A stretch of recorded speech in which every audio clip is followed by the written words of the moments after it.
e senhores, telespectadores e amigos aqui do canal Ouro do Lixo Eletrônico.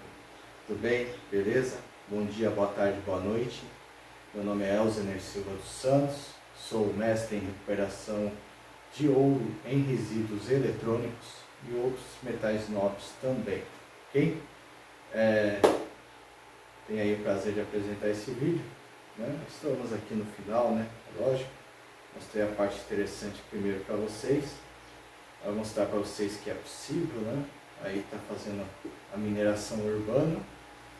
E se vocês tiverem alguma dúvida, né? Alguma sugestão, podem estar escrevendo aqui os comentários aqui abaixo do vídeo, ok?